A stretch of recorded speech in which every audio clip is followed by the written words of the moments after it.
Thank you once again for showing up to this, I would consider very important little panel that we have going here.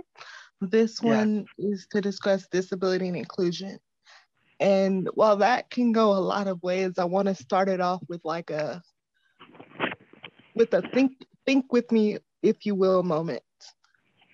Imagine you're going to the movie theater and you know that you want to see a movie because everyone is talking about this movie.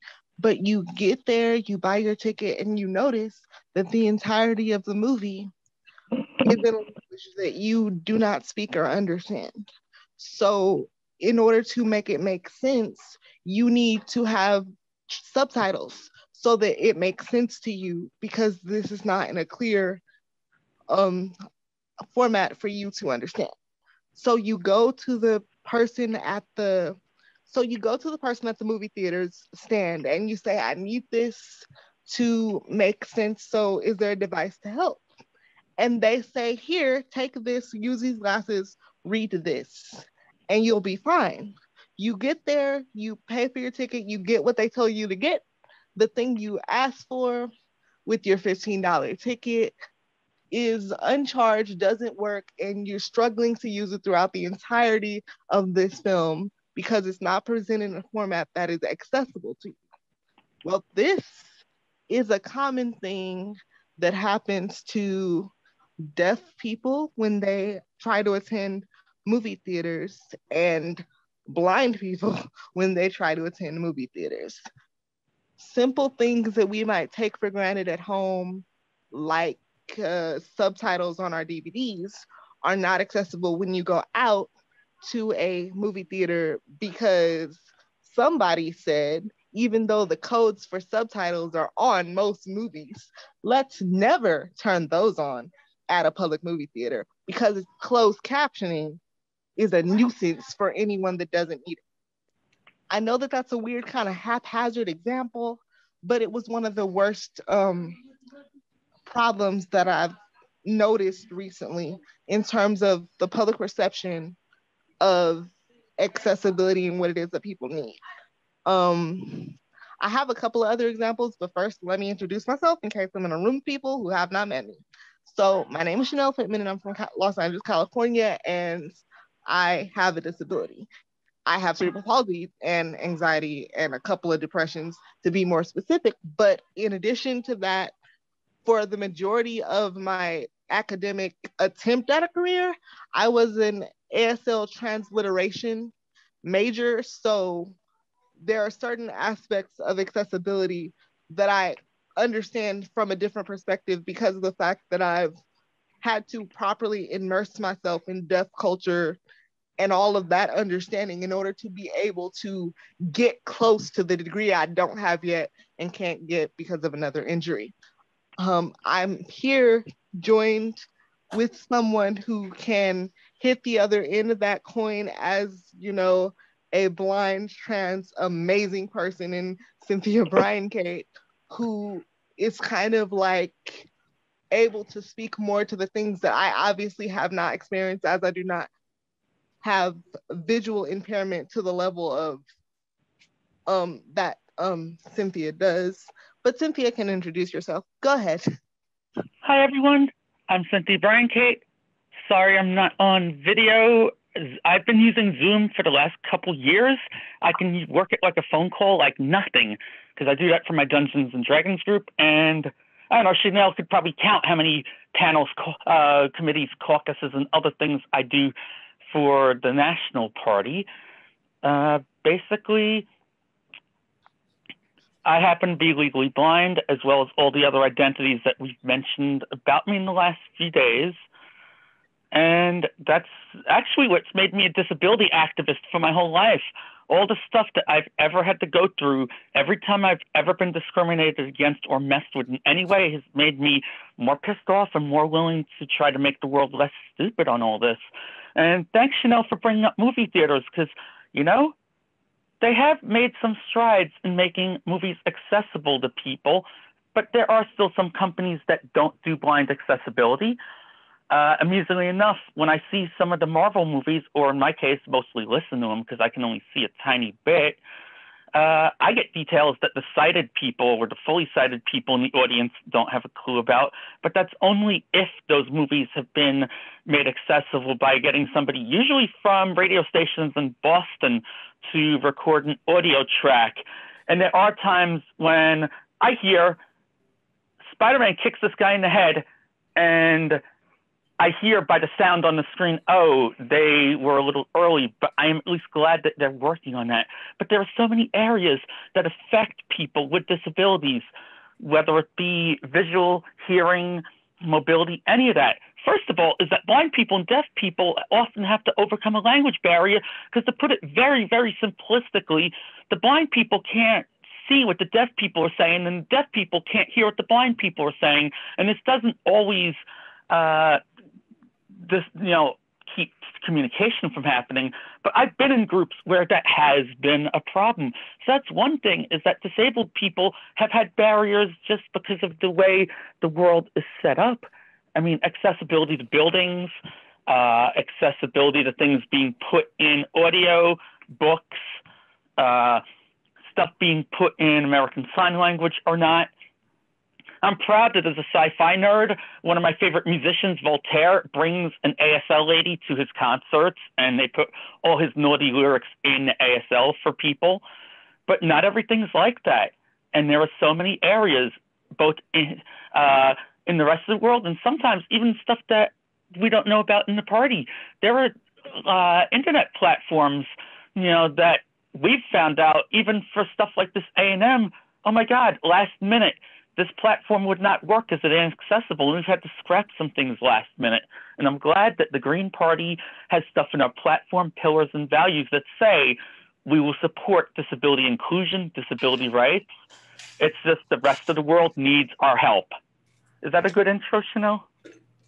I would think so. I mean, it's one of those things, like, for example, platforms, first media were mentioned as a good example. One of the things that I get stressed out about, because I know about what's necessary to make things accessible, is when we put up things in images on Facebook or on Twitter, hardly anyone in the Green Party understands or knows what alternative text is.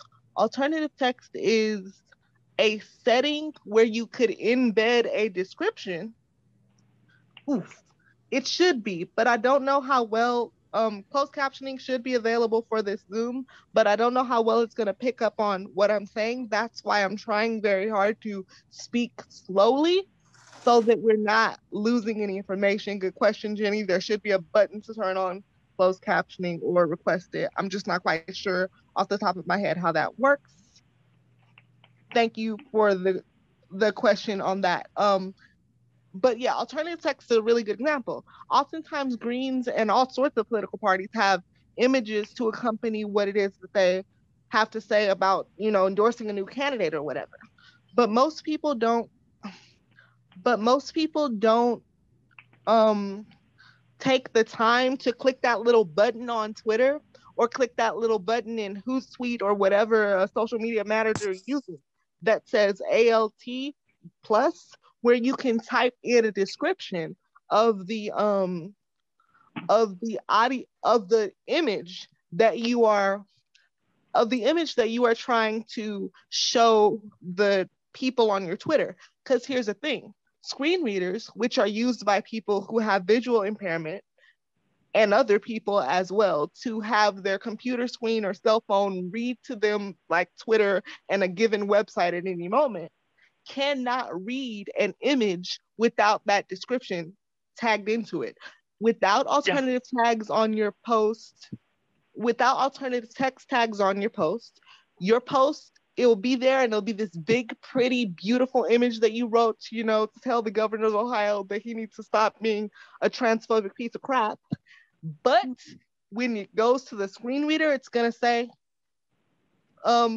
Ohio Green Party, the timestamp, and then it'll just say image, because no one. If you're lucky, it'll say that much.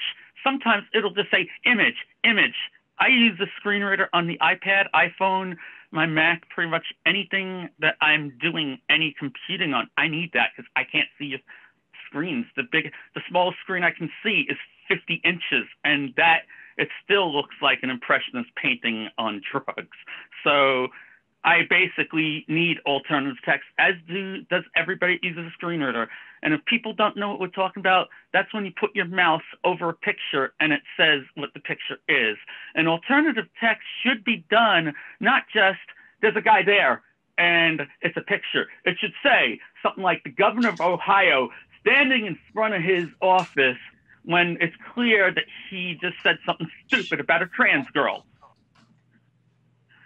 Is that a good description of what alternative text should be, Shannel, as opposed to is this a picture? Yeah, it is a good description of what alternative text should be, but I would include where you have enough characters to give a description of the mayor of Ohio to make the point of who you're specifically talking about. Later in this presentation, I will read to you one of the alternative text descriptions I've done for one of the memes to get out information about our presidential candidate for 2020, Howie Hawkins and Angela Walker, because I remember it was a really cool day for me. I was sitting down and I was looking at the various types of like memes that they have put out with had the platform like broken down for this particular campaign. And I read it and I was like, I think I know how to do this. And I figured out that I had 1,000 characters and I wrote out what I wanted to say. And then I text Cynthia and was like, is this a good image description? Because you're the one that uses the screen reader more. So I need you to double check this for me. That's one of the ways that disabled people in this party can be of consistent use in this party. There are hundreds of disabled people here in the Green Party who have the time, in large part because most of us aren't able to work full time, to help with assisting in the accessibility needs for the party. But you have to, communicate with us specifically what it is that you might need us to help with, because that's an easy way for us to all be working together to make a more accessible party. But I'm getting off topic. Go on, Cynthia. You're not entirely off topic, because this is the thing. We need stuff in as well as out of this party to be accessible. And yeah, with alternative text, I'll just say this one more time on it, is you can't just have it be, okay, it's the guy, it's the thing. You have to have what the place is, if the place is relevant to what this thing is about, what the person is, why we're basically having this about the person, and what they said. If they're holding up a proclamation that says this messed up thing that we're supposed to be protesting, then the alternative text should say, in his hand, he holds the proclamation that says, this is why he thinks your rights are junk. And it should read at least the headline so we know this is why we're mad at him. Sorry, there's been a lot of protest-worthy stuff lately. Yeah, that is... on gender disability, all of it. That is true. Something that a lot of people may not quite understand is particular pieces of legislation which did really great things for abled people, like create the GI Bill, the Green New Deal specifically, and the Labor Relations Act of like the 30s or 40s. I forget exactly which one. Which the New Deal under Roosevelt was 30s. Thank you. I am but a young person. Sometimes these dates get away from me. The first New Deal, for instance, actually created a provision in the labor rights laws that allowed you to pay disabled people sub-minimum wage. And because you're allowed to pay disabled people sub-minimum wage, people who work at places like Goodwill, who are working through their disabled worker program, are sometimes making less than $3 an hour. And anyone on disability who has not worked before, like myself, because I've been disabled since I was born, is in a permanent state of sub-poverty. Disabled people in the United States currently are given an amount of money that is less than the federal poverty standard in the country right now. because we're disabled. I was going to get to that because that's the thing. Economic discrimination against the disabled. I'm on SSI, and because of that, I've realized that the government does not give me enough money to live on my own. And yet I still get my chops busted by even disability agencies, even from my state, who tell me, oh, well, you need to be self-sufficient. Yeah, well, give me the resources to be able to afford to do so. Oh, you need a job. Well, first of all, I have a disability, which makes regular office kind of work difficult to not possible, depending on how many accommodations, what tech I have access to and such. And yet, I'm given basically barely a subsistence wage by the government in this country. Congress gets to vote them, and the other politicians get to vote themselves insane pay raises. And yet, at the end of each year, I'm supposed to be grateful for, oh, you get an extra 10, 20 bucks a month. That is not ethical. That is not fair. That should not be how this country is run. People with disabilities should not be penalized for having a disability. So that's a class issue. Playing off of that, I have to address Amy's question. Amy Spire, I believe you're out of Michigan, but I'm not 100% sure. Ask if anyone that was working on the minimum wage increases was working to deal with this problem. One of the reasons that minimum wage laws have not increased, at least according to most disability rights activists like Imani Biren, is that they literally do not wish to increase the minimum wage because it would mean that disabled people also, in theory, would get, who are able to work, would get more money, and that would like mess up the exploitation of us. They've used disabled people that are working as a reason to not increase the federal minimum wage or to not change that specific labor law. And it actually goes a little further than that with regard to the things that we're not able to do because of weird laws. Currently at the moment, disabled people are not allowed to save more than $2,000 ever. If at any point our bank account is $2,000 plus one, we are completely kicked off of the SSI SSV program. How are you supposed to save for disaster and have like 4 months, like $400 extra per month in the event of a tornado, hurricane, earthquake, whatever, if you're not allowed to save money? I mean, most disabled people are getting less than $1,100 a month anyway. I mean, in California, you get $945, but everywhere else you get $745-ish. And I don't know how you're supposed to live off that amount when the most that I can save with the cost of living in California most months is like 20 bucks. It's going to take me months to save $400, and by then there'll be a disaster. But oh yeah, another thing, if you're a lucky enough disabled person to be able to work while you're on SSI, you have to fill out paperwork to do that. But you know, they will subtract the difference of what you make at your job from your SSI until you literally get nothing from SSI. And if you make the mistake of not reporting that you have a job, you'll be kicked off of SSI pretty much forever. And heck, if you start working, in most cases, you have a situation where you get kicked off of SSI basically forever because the time it takes for them to approve you, it takes years. People die waiting to get their SSI claims approved so that they can begin having access to their disability benefits. And you know what the worst loss of benefits as far as classism is for me? It's the fact that two disabled people cannot marry each other.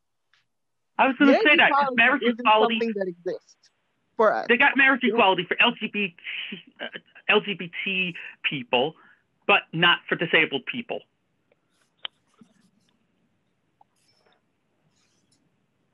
Yeah, I mean, the situation is the way that they count your combined income, if it's over a certain amount, like you lose your, if two disabled people marry each other, they'll lose their Medicaid. So there are hundreds of thousands of disabled couples who can never actually become legally married, which creates an issue where You know how it is, because I mean, the gay and lesbian community has dealt with this before. Because you're not married to the person that you're living with, there might be a situation where, despite the fact that you are the person that knows that person you love better than anyone in the world, you can't, necessarily sign for end of life things for them because legally you're not their spouse, because you can't be. In situations like most disabled people that I know, they have not the best relationship with their parents because they're young and queer, and they have partners, long term people that they're dealing with. In a situation where your parents or the people that you lived with before were abusive or don't accept you, if something happens to your person that you're with and you can't sign those papers to get them treatment or prevent them from getting like the having the plug pulled out of them because their parents are spiteful or whatever, that's one of the worst feelings in the world, I imagine. But that's the thing that we have to deal with because we don't have that legal protection or benefit of marriage, because it takes away other parts of benefits that we need at the current with the current laws in place. Now, there is something called the Disability Restoration Act of 2021, which I will be writing a proposal to take to national to see about us endorsing it, because it would get rid of a lot of these restrictions and end disabled poverty if we do it right. I mean, it would increase the amount of SSI to $2,000. Wow. And yeah, and remove the restrictions on how much we can save, and remove the otherwise restrictions that I told you with regard to marriage and health insurance and other things like that. So I don't think they expect us to survive without this without this bill that is passing. So I'm going to be probably bringing that up later. I'm 100% sure that they don't expect us to survive because they see disabled people as a burden, like the federal government must. Because if they want us to survive, they wouldn't have us living so far below the poverty line that it's so far below the poverty line that it's like inaccessible to a life. Like, I don't need to explain to you how hard it is to do things that are. One moment, I'll put the bill number in chat. But Good, because I want to check this out on my screen reader later, because I've been doing disability activism actually since junior high school, and there's stuff I don't hear about that's in the legislative states, and yeah, one does want to ask, do the state and local governments not want us to be able to survive, or at least not want to be able to live a full, equal, happy life?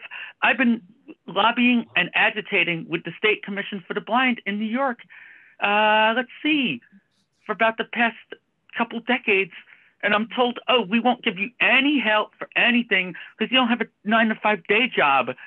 I mentioned the work that I do for activism, that I've been doing crisis line work, LGBTIQIA work, and Green Party work. And it's just, oh, those are just hobbies. You're just a homemaker. Unpack the classism and misogyny therein. And then, oh, by the way, we won't give you the skills to be just a homemaker. I love my family. They're loving people. I also miss being out on my own when I lived in Michigan. But when my ex-girlfriend just basically dumped my butt, I didn't have the financial resources, thanks to the way SSI is structured. I didn't have the life skills to even cook basic food for myself. And it was either have my family drive 15 hours up to Ann Arbor to save my ass, or be stuck. We need that system to change. And if this bill does it, find me the nearest politician and I will sit in front of their office until my butt turns green.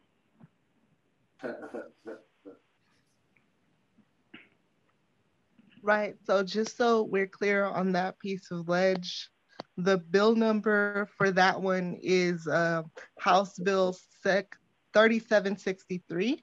And I'll be placing some links that explain all the different things that it does into the chat for reference, and I might like send out something to the national list about this later, because it's a kind of a really big deal if that gets done. I'm sorry that it feels like I'm jumping around a little bit, but this is such a complex issue that affects so many aspects of life that people have not quite,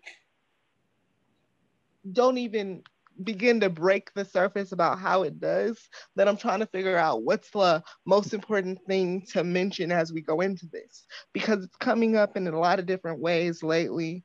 We'll get to the reproductive stuff later. Go ahead, continue, Cynthia. I'm gonna grab some links. I think the reproductive stuff fits into this too. I mean, the whole Free Britney movement, which I want to get in on right now, the idea that people who are seen in her case as having a mental/emotional health disability are put in these creepy conservatorships, which wouldn't be creepy if it was a case of trying to help somebody.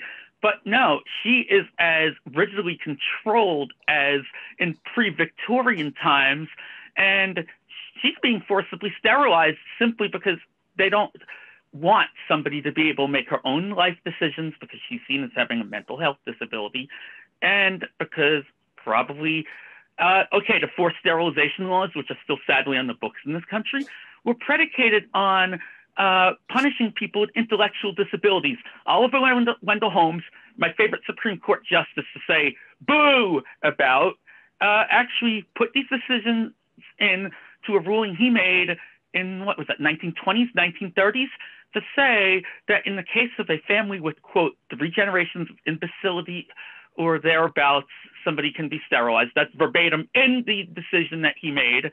And the saddest part of the irony is that the woman this was done to as the test case didn't even have a cognitive, intellectual, or learning disability. She simply had not been given appropriate access to education in a poor school district and county that didn't give proper education to women in certain rural districts. So much is intersectional, because it's not just that you got a disability. As the bumper sticker and t-shirts say, attitudes are a real disability. What that means is when politicians are trying to stomp on your rights because you're disabled and, oh, well, we don't think you're going to fight back. I've dedicated my whole life since the age of 12 to being one of the people who says, screw that, I'm fighting back. It's intersectional when it impacts your economic ability to survive, your ability to live on your own, your ability to even be able to reproduce if you wish. None of this stuff is in a vacuum. None of this stuff is in a single issue. And that's another thing, is there are some expectations of stereotypes of, well, okay, you're disabled, so that's the only thing about your life. No, I've actually been presenting here about gender and sexuality stuff for the whole rest of this weekend. I'm active in a D&D group. I mean, this is all stuff that shows that the stereotype that the disabled person is supposed to sit in the corner and do nothing, that's bull. And when politicians, corporations, or other people try to put barriers in place for that, I feel our job as either disabled people or allies to disabled people is to call bull on that and try to change it for the better.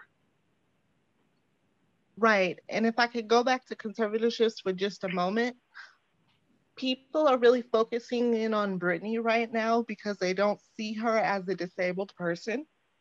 They're trying to understand how this could happen to someone with her net worth.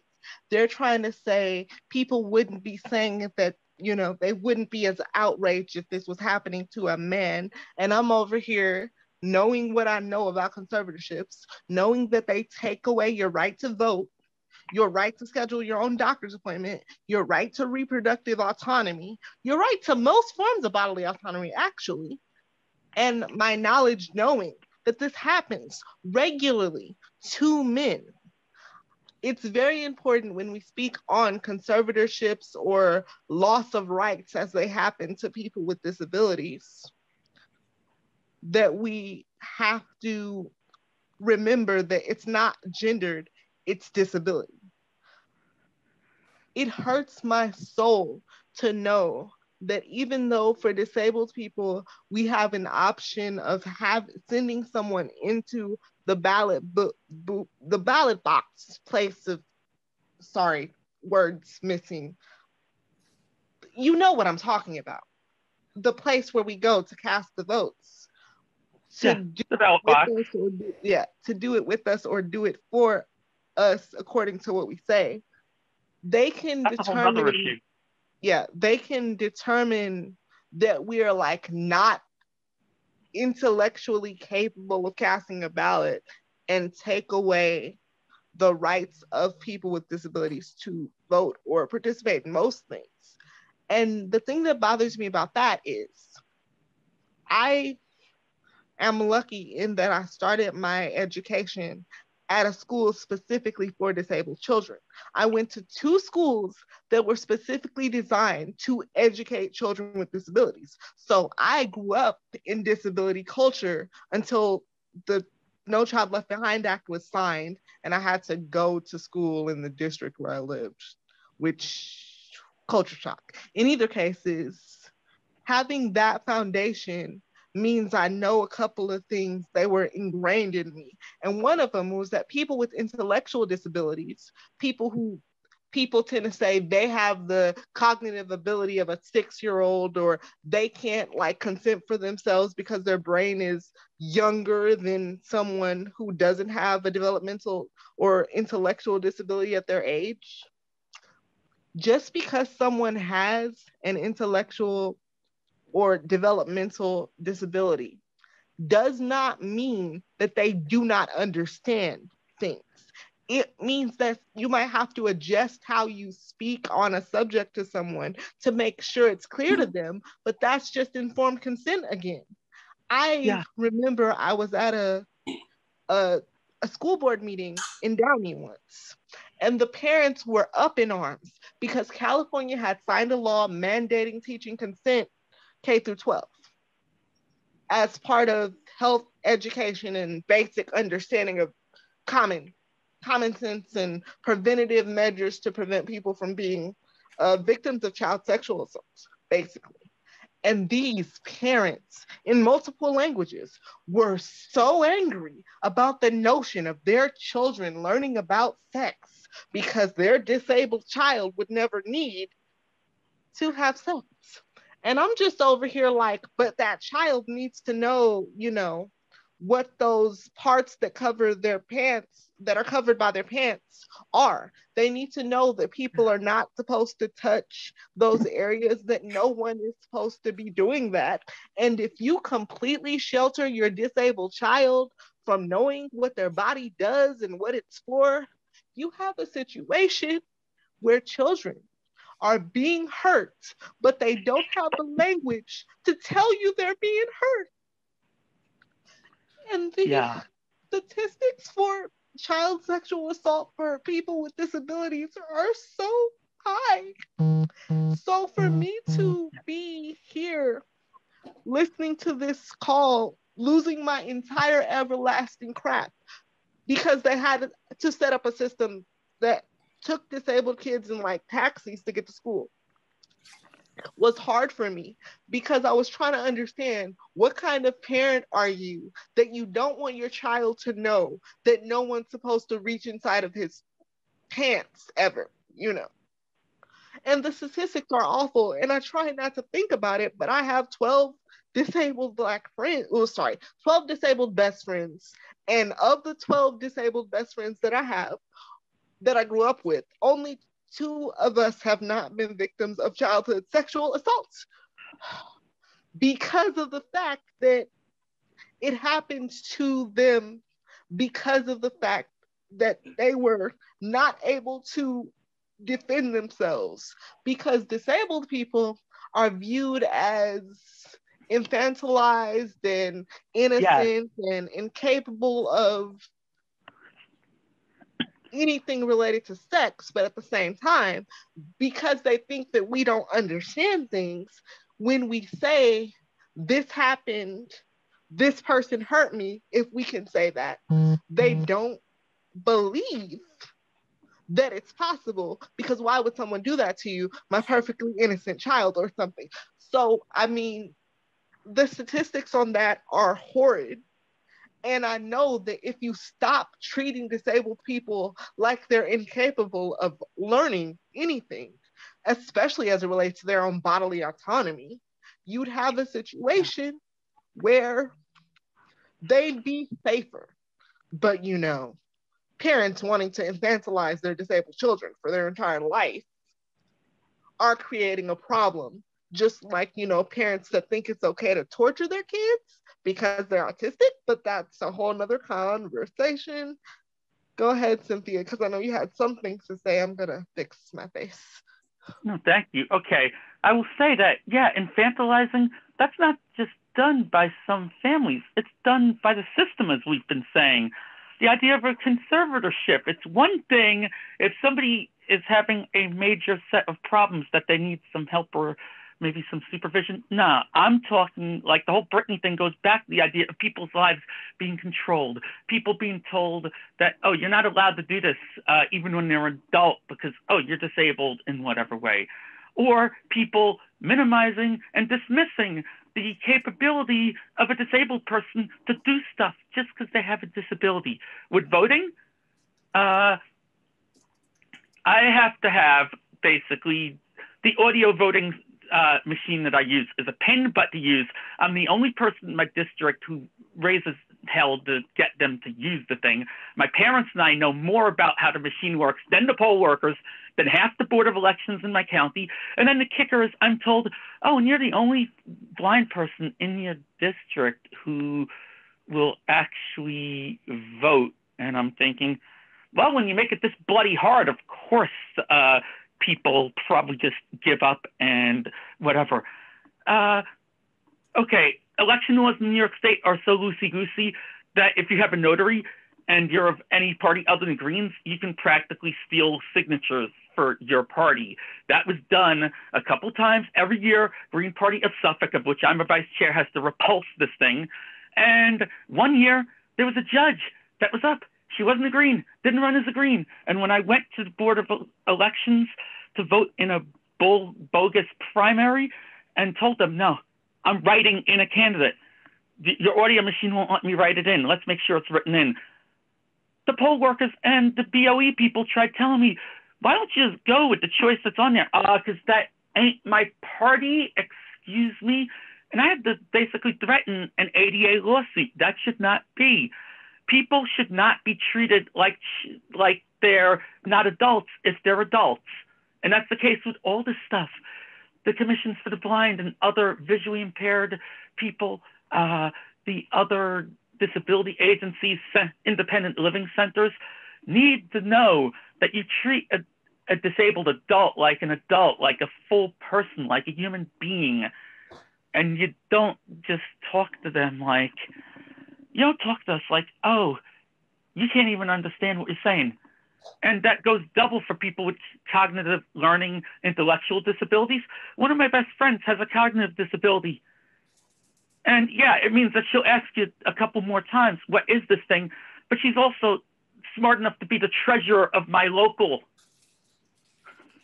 I can barely do math for groceries, and that isn't a disability thing. It's just I'm bad at math.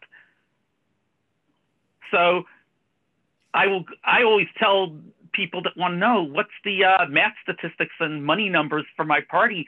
I'm like, why don't you actually ask my friend? Yeah, she's got a cognitive disability. She also has math skills that make me go, wow. And that's the thing. The idea of treating disabled people as people with fully informed consent, as Shannel said. I think that is where everything comes down to. And with equality, we shouldn't have to be fighting this stuff at the level, extent, and intensity that we do. I live in a county that doesn't give people who can't drive buses after 8:30 at night.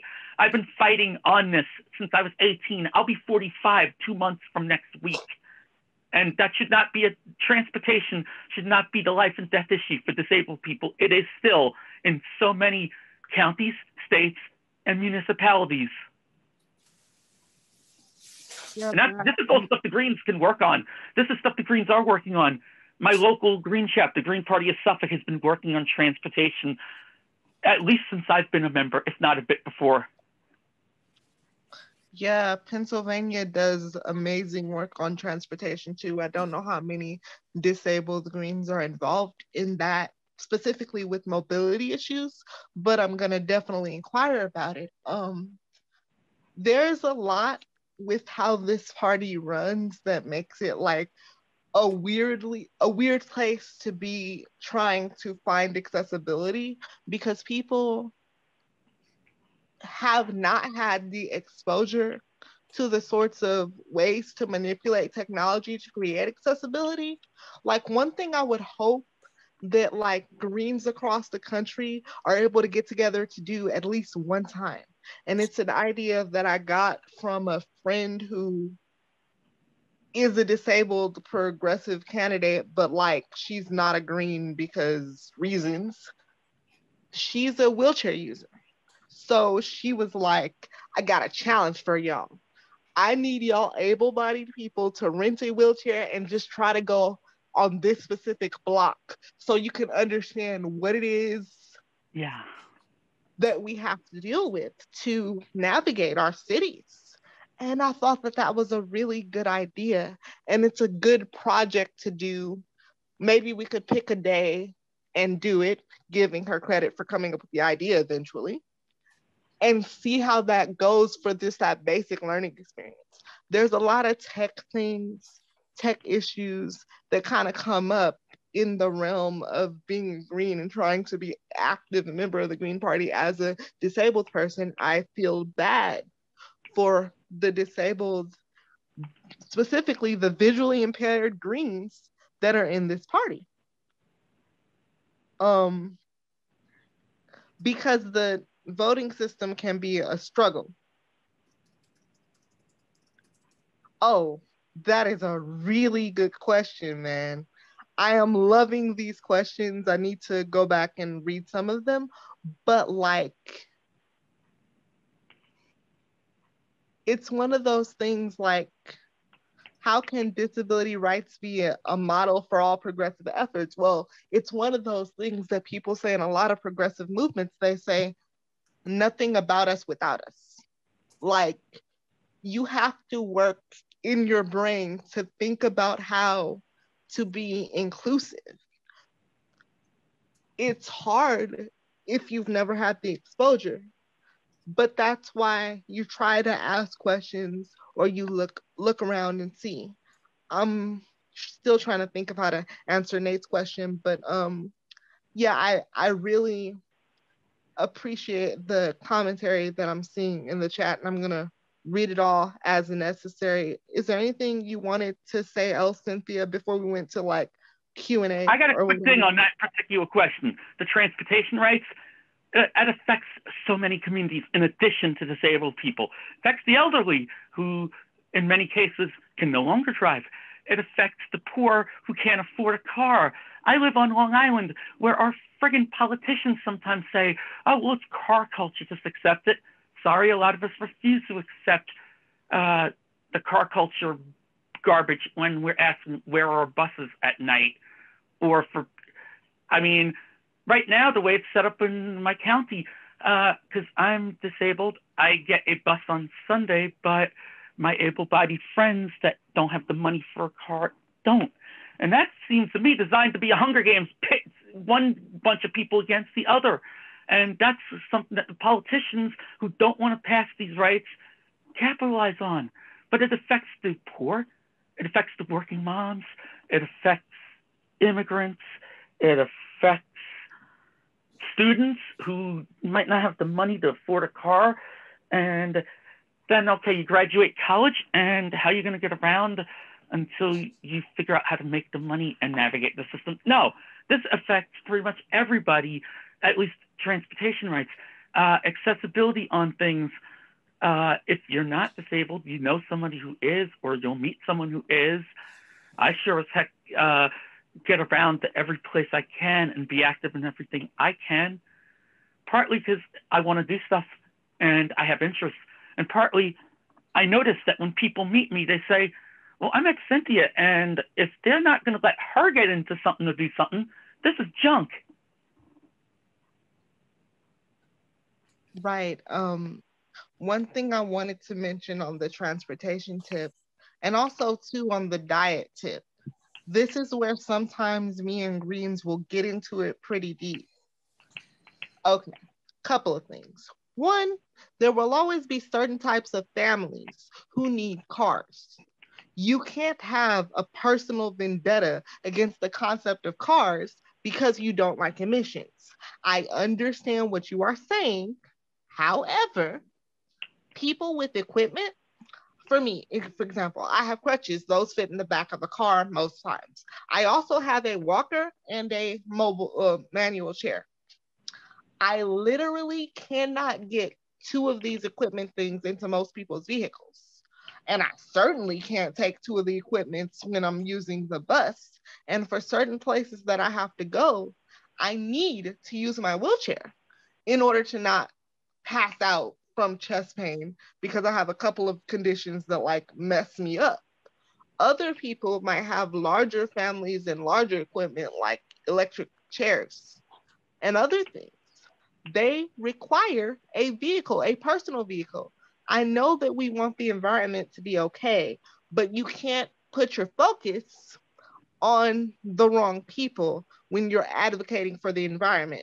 Hint, hint, these straw bans will make me yell at any Green Party who's saying banning plastic straws or single-use plastics is the best thing ever since sliced bread. No, this is something that will cause me to call you out with explicitives because I'm so tired of it. There's a whole hashtag called Suck It Ableism on Twitter that'll explain to you exactly why the focus of your plastic ire does not need to be on single use plastics that were designed to help disabled people.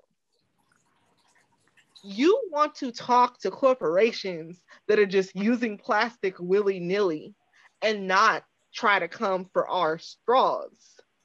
Because, one of the things about the way that my disabled body works is paper straws will disintegrate in the cup that I'm drinking and cause me to choke. I have bamboo straws at my house, but the glue, which is never disclosed as to what's in it, is something I'm allergic to. So if I use a bamboo straw for longer than like 2 seconds, I'm having an allergic reaction in my throat.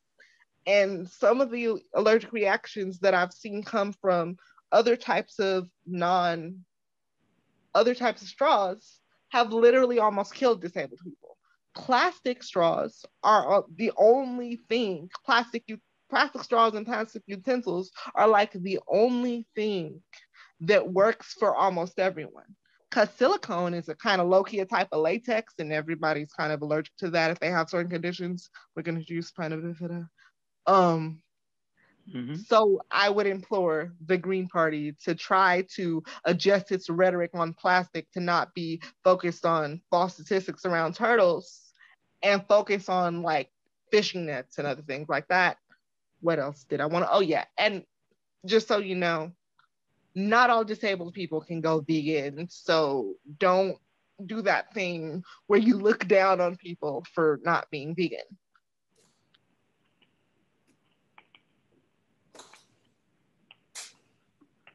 Oh, don't tell me to relax on that because I've literally ran into this for freaking 2 3 years. Don't tell me to relax about the plastic consumption of disabled people because some people that are anti-plastic straws will really be out here on that nonsense. Heck, Greens were on that nonsense 4 days ago. Don't tell me to relax. Thank you. Not all this stuff is as simple as simply saying environment yay. I mean, uh, even on transportation, there are areas where bus systems work. They should be made more accessible, be given more hours, be given more ways to help people. But there are also some areas that are like hyper rural, like where the ladies I do the radio show I'm part of with, I don't know how a regular bus system would work there. So that may have to be a carpool kind of thing. So, like Shannel said, we can't just get rid of cars. What we should do is minimize dependence on them and tell politicians who tell me car culture that they don't understand disability culture. That is, I'm inclined to agree with you there. Are there any like specific questions that people have at this point? Could you like put them in chat so I can read them, or say them out loud if you want to unmute yourself and can say it in less than 34 seconds or 45 seconds or whatever? Well, right before that, I'll say one thing, that we've laid out a whole bunch of sometimes hard and sometimes unfun stuff that goes on for disabled people. The big question that everybody asks me is, so why are we bringing this up? Because the Green Party has both in our walk and our talk, in all of the pillars, values, platform, and all that, that disabled people are to be given equality and fair treatment. Well, that's what we're asking this party to continue in whatever good stuff is already being worked on in the national, states, and locals, and whatever is not already being worked on. We want everybody here to help join us in telling the rest of the party, okay, you've done good so far, let's do more. Now I'll hush up and let y'all ask us questions.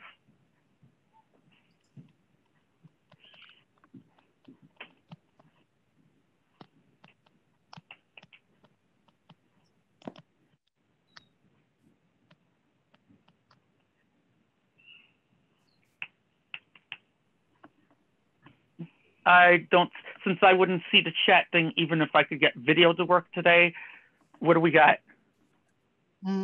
Deborah was just saying that we need better waste management so that the pollution doesn't end up in the ocean, which is true, but a lot of that has to do with the fact that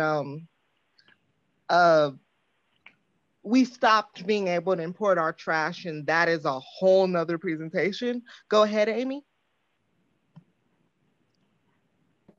Can you hear me?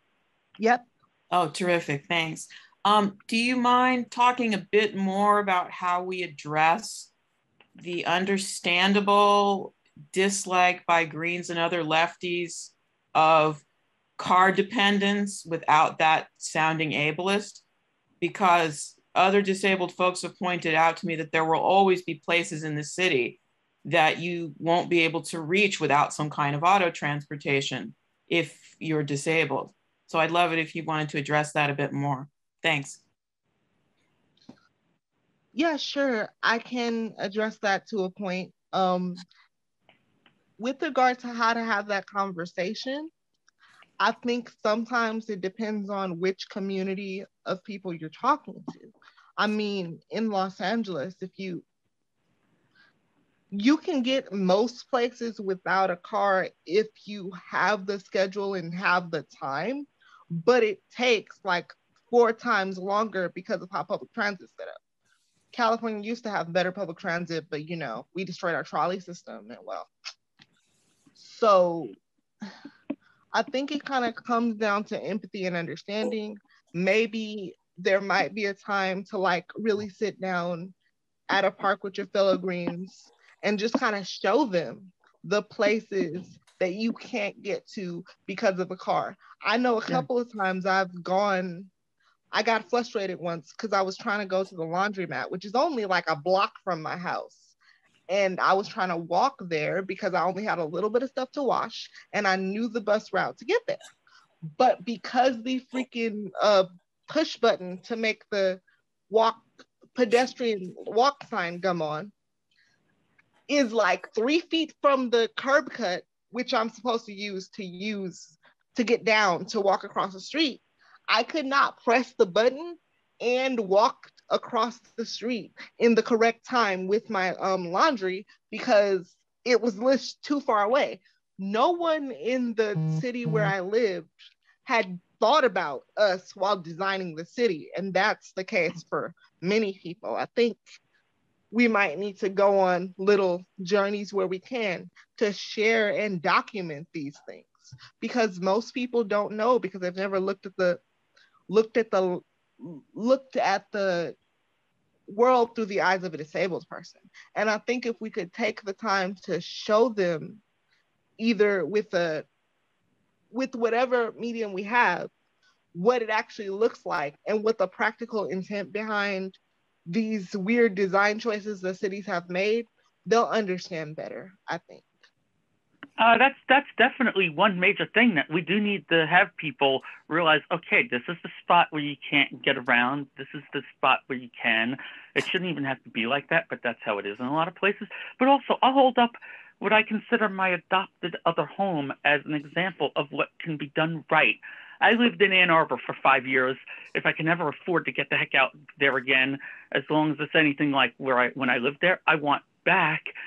Okay, I had 24/7 transportation there, and it was arranged through the city and the municipality. Their buses, at least when I was there, were running till 11 something at night, as opposed to Long Island, where if I want to get around my county, if it's after 8:30, forget it. No, 11 something at night.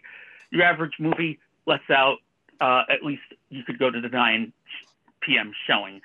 And here, the paratransit, the disability bus system, here you got to arrange for at least a day in advance.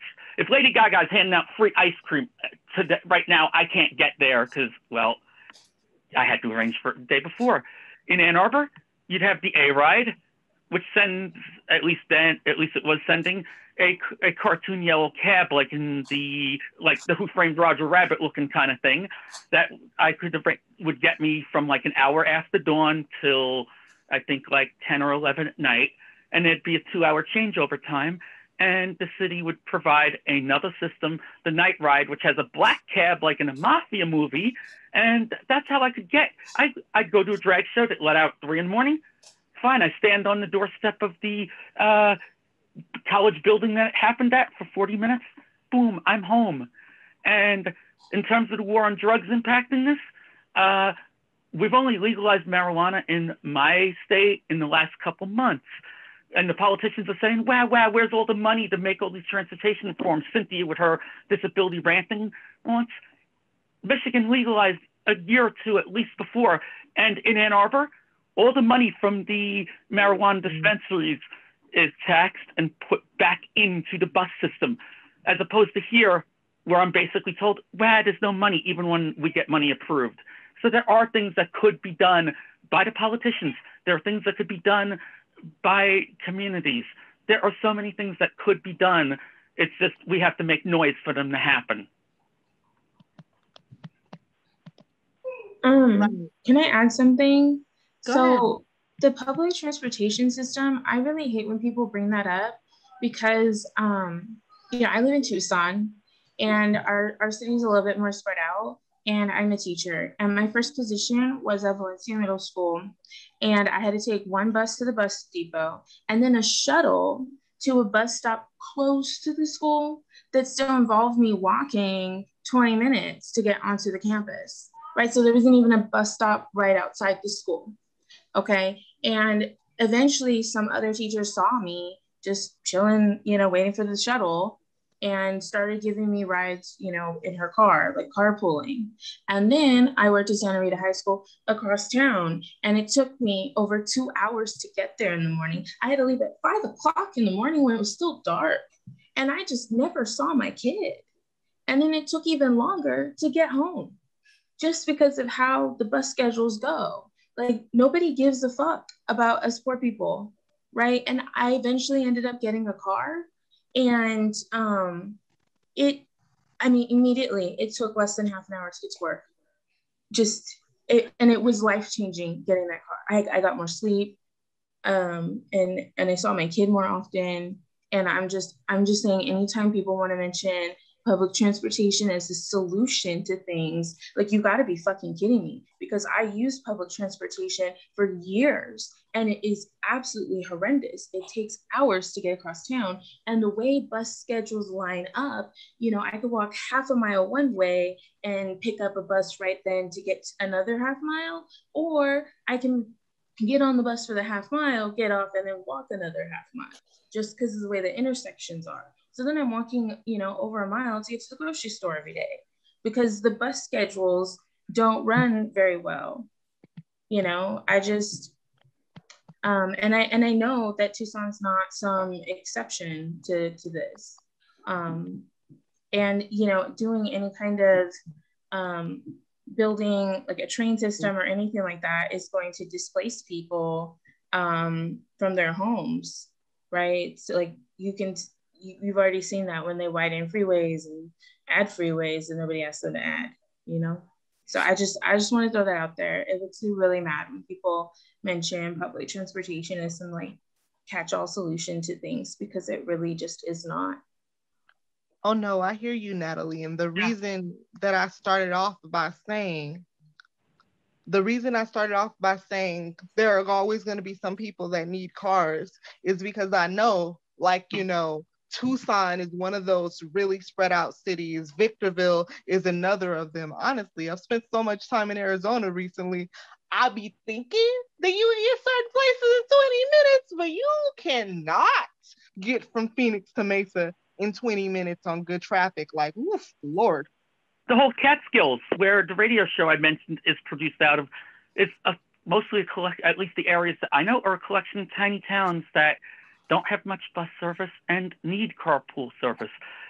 See, some people, when I talk about this, think that I'm saying get rid of all the cars and just have all the buses. No, what I'm saying is that buses and public transportation need to be made so that they stop at all the places, that they do all the hours, that the trains actually do reasonable hours and not just, oh, you get there like once a day or else. The areas that are tiny or spread stupidly far apart, like, half of rural Long Island, a bit past where I live, need to have a viable, valid carpool system. I think that should be another option to pick up all the slack on this, in addition to all the other stuff we mentioned.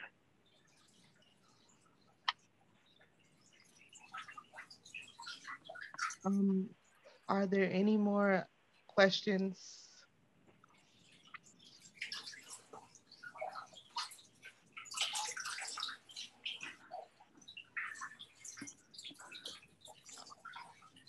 Oh, yeah, yeah, there is a question in the chat, but I'm struggling on how to answer it. Maybe you could probably answer it better than me, Cynthia, because Nate from Jersey had a really good question earlier, and I liked the question, but I didn't quite know how to answer it. So I'm just gonna scroll back up to it. Nate wanted to know, like, are there areas or in the community or within the Green Party that you see appropriate support being provided as far as advocacy and solidarity are concerned? I think the Green Party has been a major source of solidarity and advocacy on this. We are the only party I know that has given a rat's ass on these issues, unless anybody can point me to other parties. In fact, that's one of the reasons I've never been anything other than green in my life, but I admit I did try flirting with some of the other parties. And the second I was told, well, we don't do disability, I told them, well, then I don't do you. We are the one party that I've seen actually work on this. As I said, okay, in my county, even most of the stuff that's supposed to be done by the independent living centers and orgs like that are not working on this to the extent that Green Party of Suffolk has been. So I think that since we do have all this stuff on social and economic justice, we have all this stuff on our platform. If our locals and states are already working on this, let's work some more. If they don't think they're working enough, let's do some more of that. Right. Thank you for answering my question. Thank you.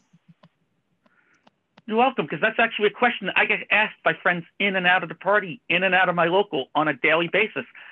I'm the only Green in my family, and my family insert every stereotypical thing that a Republican family would ask about the Greens, which I basically go la, la, la to. But then the question I will answer is, so why are you doing this? Are they working on your disability stuff? And I say, yes, we are. Another thing that I think that the Green Party does really well, potentially, is the way that our party structure is set up. It does allow disabled people to really have a say and have a voice. There, of course, needs to be slightly better communication channels across states, but I mean, we do have stuff set up in a way that allows for people with disabilities to really sit down and like write their state parties, or in most cases become rather easily involved, especially with the advent of Zoom and other forms of like web come to meetings. Like I know that the pandemic did a lot of weird things and took away most of our state party in-person meetings, but the advent of like the use of Zoom to communicate like this made it so much easier for working class Greens to get involved, really. I've read tons of stories from disabled Greens like myself who are so grateful for this like Zoom hybrid situation, because now they can give their voice and people can get that lived experience and these kind of like, this is what happened to me at this point in time, and if we did this differently or considered this, we'd be more effective in reaching a given demographic. I think once we are able to like really streamline how we communicate in terms of getting these like communications out toward each other better, it will be so much easier across the party for us to address disability issues, which is why to those that are disabled on this call, no matter what type of disability you have, take the time to sign up if you have not for the Disability Caucus, so that we can come together and have these discussions. We're trying to get this caucus accredited, but I kind of need newer people to go ahead and sign up just so that we have your information in the listserv, because very soon, like in the next, before this month is out, the draft of the bylaws for the Disability Caucus will be going out to the Disability Caucus listserv. And I want to make sure that we didn't miss anything, that everything is in accessible language, so that everything that's in these bylaws makes sense by default, because that's important. I'm in the forming caucus, and I can't wait till we're completely where everybody can find us and all that. And yeah, when things go back to being more in person, I still think there should be options for people who can't get there to be able to Zoom or whatever platform they're using, as long as it's accessible into it. Now, I tease all my nerd buddies, okay, when this stuff's back in person, if it's across the country or something, if y'all can't get my butt there, have me hologram in like Darth Sidious to all of us Star Wars nerds. And I'll say, back to what I said a few minutes ago, in terms of the Green Party being active on disability rights, I can say that about half of the executive board of the Green Party of Suffolk are disabled people. I've been a vice chair of that local 9 years now. Yeah, holy crud, 9 years as of next week. Yes, for sure, that is a definite need. Like, I know that our meetings are gonna remain hybrid. And I also know that there are tons of people in this party with invisible disabilities. Things like epilepsy and Ehlers-Danlos syndrome, and God, there are so many. I have chronic fatigue as well, but that's just kind of leftovers from Suki. It's That's like, the thing, is that not every disability is visible. There are so many autoimmune things, chronic illnesses, people who use, and there's people that you don't realize have a mobility, hearing, or visual disability. Part of it is that if I don't whip my white cane out and chuck my Matrix sunglasses on, there are people who like, but you're not blind. And there's also the idea that people just assume things, and some disabilities are invisible. Some people don't realize it about you, and that needs to be taken into account. yes, and also another thing that people truly miss is that sensory processing disorders, of which there are many, including the extreme sensitivity to scent, is a disability. Like, there are so many people in this party who have that extreme sensitivity to certain strong smells that they literally get horrible migraines because someone's perfume is the wrong level of strength, they can't breathe. I And didn't know chemical this sensitivities. until recently. There's also chemical sensitivities. I have a few of my own. Besides that, I can't see to move the brush properly. You're never going to see me with painted nails because I can't be in a room with nail polish fumes. I got friends that do all that acrylic. I love feeling their nails later, but nope. And the other thing is that somebody with a partial disability doesn't mean they don't have a disability. Like the difference between legally blind and totally blind. I'm legally blind. There's a tiny fraction of stuff I can see, but there's a lot of stuff I cannot see, and I don't depend on my eyes like the average person. Like, for example, the room I'm sitting in, I only turn on the light for sighted family or friends because not like I need it. So that's the other thing, that partial and total doesn't matter if you're dealing with a situation that both can access. And I don't mean that people's disabilities don't matter. I'm saying that there have been times that I've been told, oh, well, you're only partially blind. I'm sure there's something you can do. Yeah, well, you hand me the same menu in 12-point font. Me and Stevie Wonder still ain't going to be able to see it any more than the other.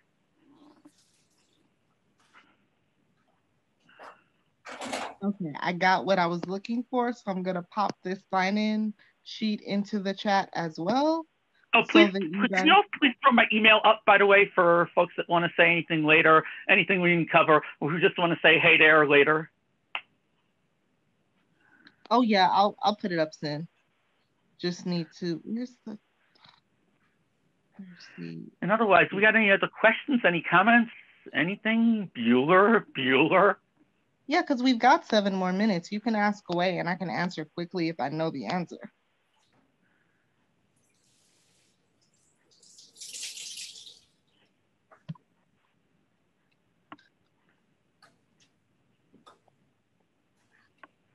Let me if see. folks want to say anything verbally, cool. If it's in the chat, Shannel, let me know. I shall. By the way, I want to thank you folks for being on this thing with me. I want to thank this party for having this workshop hosted. And I want to thank every one of y'all for coming out and saying and asking amazing things.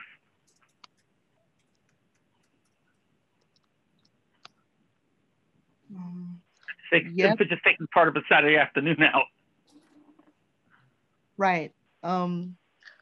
Would people with invisible disabilities like to chime in more? Because I mean, if you guys need an example of what some invisible disabilities are, I would say real quickly, epilepsy, autism, the whole autism spectrum disorder, that is an invisible disability. You can't tell by looking at people. Some people who have CP, you can't tell by looking at them. I have CP, but you can tell because I use equipment. One of my other friends, another young green who's a leader here, has CP as well, but you can't tell at all by looking at him because, you know, 2 people have the same disability and not present the same. Let's see, epilepsy, autism, auditory processing disorder, deafness. Even other seizure disorders. I have a friend with Tourette's, and the stereotype is that, you know, thanks to all the movies, no, she does not have any verbal things. She just sounds like she gets the hiccups half the time. And otherwise, she actually has to overcome a lot of attitudes from people of, but it's not like the movies. There's a lot of invisible ones, and I hope I have not left anything out that I shouldn't have, but this is not a quick, short topic if you think about it. There's a lot that can be covered. I hope we covered a lot. And I think this is part of a conversation that this party has already started having and needs to keep having. Oh, no, for sure. And for the record, currently at the moment, it is Disability Pride Month. And there's going to be a coordinated attempt, at least on my part and the parts of some other caucuses, to get a little bit more information out before this month is out. It's just there was so much stuff to prep for this A&M, not just this meeting itself, but other things that it was so hard to like start really, but the month is still just beginning. So we got some time to really get people to be aware of where we're coming from on the disability angle. And yes, Amy, pop culture gets so much stuff wrong, and they have this tendency to get stuff wrong and influence the whole perception of what disability looks like, which is why people think that people with antisocial personality disorder, which used to be called sociopathy, that is no longer the correct term now. Don't call someone a sociopath or psychopath. Those words have extremely negative connotations.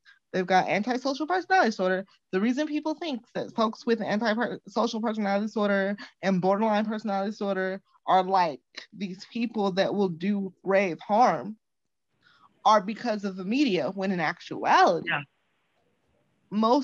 two of my best friends have borderline personality disorder, and they spend more of their time being concerned about making a mistake and having someone hate them than they ever spend being upset because someone has done something that makes them feel slightly unsafe and that they need to defend themselves. There's so much wrong with how mental illness in particular is presented in the media, but that's something that we in a party are gonna have to do work on, because even now Greens make the mistake of, calling certain ex-presidents, trying to diagnose them with conditions because they're loud vocal racists. Racism is not a disability, and disabled people can be white supremacists. We don't have very many of those at this party, I hope. But white supremacists who are disabled are a thing. There's a video making the rounds on Facebook and TikTok of this blind man talking about how when he hears, certain accents and he knows the people are talking a certain way, he can tell those are Black people and he is not amused. Not cool. And hey, George Wallace was disabled after he got shot. Didn't stop him being a racist. In terms of how the media handles stuff, the pop culture, I mean, I brattily joke with all my friends, oh man, I can't hear a car 50 miles away. Daredevil does that. Did I lose out on something? Because it gets that cartoonized. Right. There are levels and different things that most disabilities present themselves as. You need to be open to the fact that people are not always gonna have the same presentation. Two people are not the same, especially when it comes to disability. You need to go into this with a kind of a kind heart and like try to be knowing that you're trying to help someone. And another thing, if someone does not want your help and they can make that clear, please leave them alone. Consent matters in all things that we do. Don't touch someone's wheelchair without their permission. Don't try to help someone unless they want you to. They'll tell you if they want your help. I think that about covers it, and we're at time. I'll say two quick things. I want to say two quick things. What you just said about consent and all that, as a legally blind person, you're not supposed to grab a blind person's arm. You're supposed to offer your arm, and if they want to use it, we'll use it. And also, instead of saying, instead of people saying, I know you can't do this because you're disabled, ask us what we can do. One of my shamans has a farm that's in a forest with a small stream and a swamp. And yet I have better accessibility there because he and his family will ask me, Cynthia, do you think you can do X or Y thing? And I'll tell them either hell no way or I think I can, just be there in case I mess it up. That's the whole thing. Ask people rather than tell us.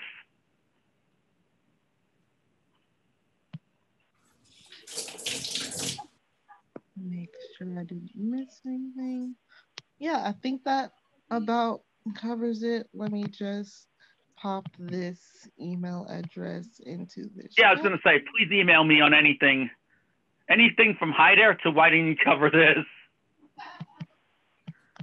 Thanks.